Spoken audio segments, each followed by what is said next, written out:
chefs teaching you today. Kids can cook in every way. In this kitchen we come to play. Hi, I'm Anna in the Growing Chefs Ontario Classroom Kitchen, and for November's monthly kids cooking class, we're looking at fall fruits. So this includes apples, cranberries, quince, and pears.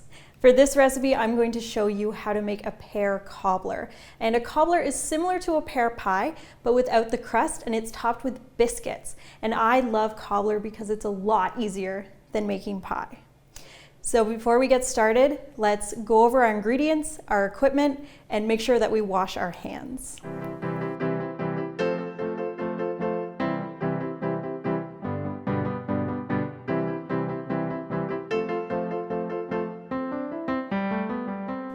To start this recipe, you need to set your oven to 375 degrees, and then we're gonna grease our pan. So I have a 9-inch pan here. You could also use a pie plate, and we're going to use some room temperature butter to grease it.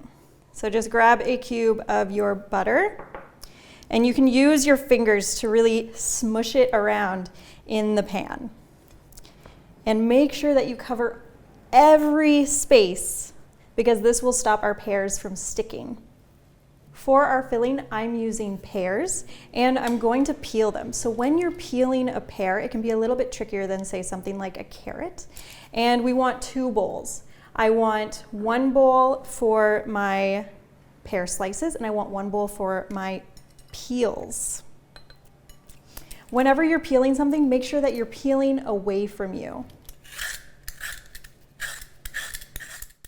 And as you can see, as I'm peeling, my peels are falling directly into my bowl, and that means I'll have less cleanup later.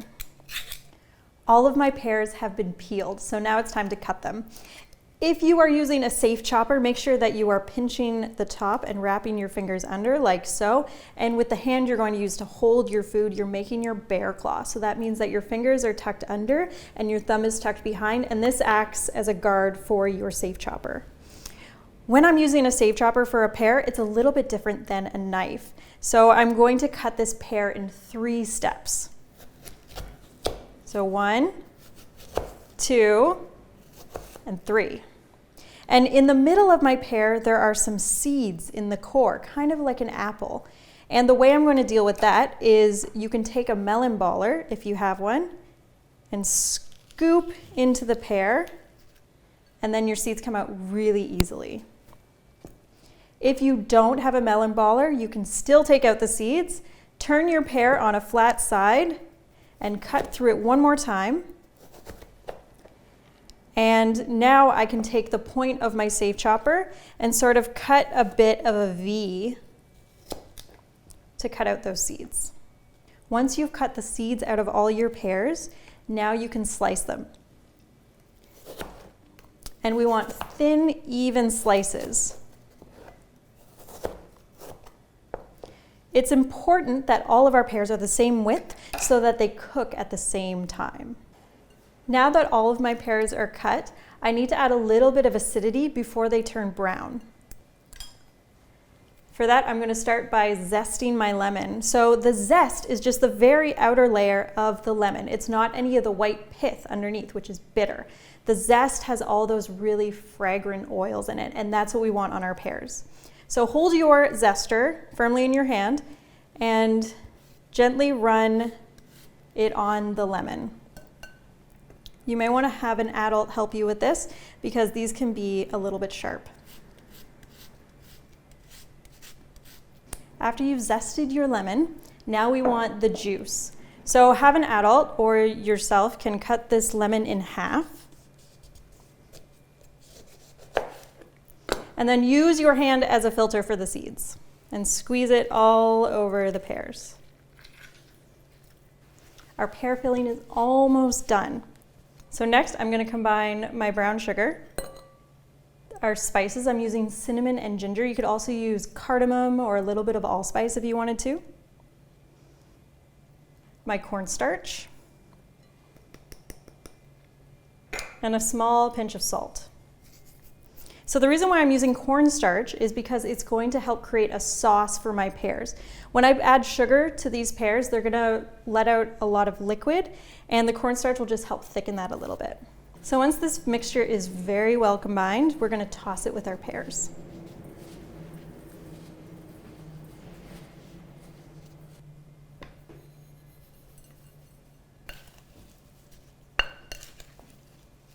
This is already looking really delicious. If you wanted to use apples in this, that would be really good, or some blueberries or raspberries, or even some raisins.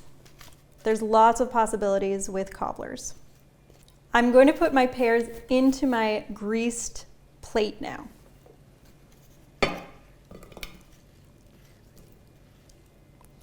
It's gonna seem like a lot of pears, but that's okay because they're really gonna break down and sink as they bake. But make sure that they're as equally distributed as possible. And now for our biscuits. So there are many different kinds of biscuit recipes out there, and you can definitely use your favorite recipe. I'm using one with whipping cream, and a lot of biscuit recipes have butter in them. The whipping cream has enough fat and dairy in it that we don't need the butter. So I have my flour here. I'm gonna add some white sugar for a little bit of sweetness, a pinch of salt, and baking powder. The baking powder is going to help my biscuits rise up and be really lovely and fluffy.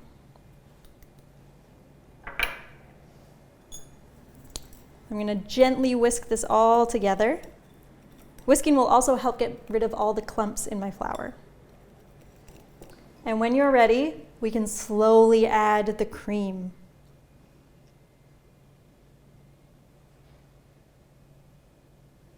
I'm going to combine my cream with the flour just using a spatula. And this is going to be a bit of a wet dough, but that's okay.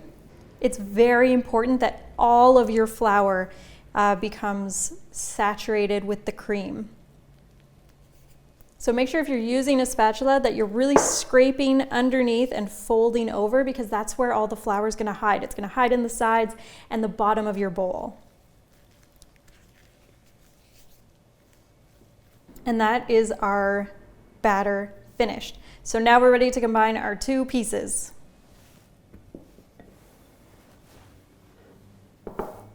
With all of this cubed butter that you have, just dot it evenly all over the surface of your pears. And this is going to add a little bit more moisture and texture to your filling. It may feel like a lot of butter, but it's dessert, so it's okay.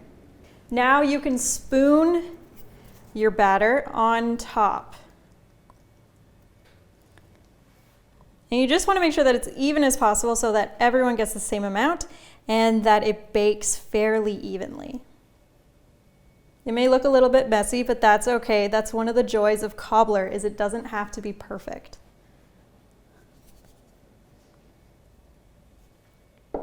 So you can use your spatula to make sure that you're scraping out all the dough. If you want to add a little bit extra to your top, you can take a brush and a little bit of extra whipping cream and just gently brush it on the top of your biscuits. And this will just help add a little bit of browning and crispness to the top of your biscuits. And then I'm going to sprinkle them with a little bit of sugar. I have raw sugar here, but white sugar would also work great. This is ready to go into your 375-degree oven for about 45 to 50 minutes. You'll know when it's done because the inside will be bubbling and your batter will be crisp and risen a little bit. It's important that your pears come to a boil because of the cornstarch in there. The cornstarch needs to reach a high temperature so that it activates and starts to thicken. I'll see you back here in about 45 minutes. Our cobbler is out of the oven and it looks beautiful. Look at how gorgeous the browning is from the sugar and the cream. Another way to tell if it's done is you can take a paring knife and find a piece of pear and just insert it into the pear, and if it goes easily and it's tender, then you know it's done. I had to put over a layer of aluminum foil about halfway through cooking because the top was browning a little bit faster than I wanted it to, and my pears still weren't cooked. So keep an eye on that about 15 to 20 minutes into your cook time. So now we're ready to serve. This does not serve super easily, but that's okay. It's meant to be a bit of a messy, delicious fall dessert.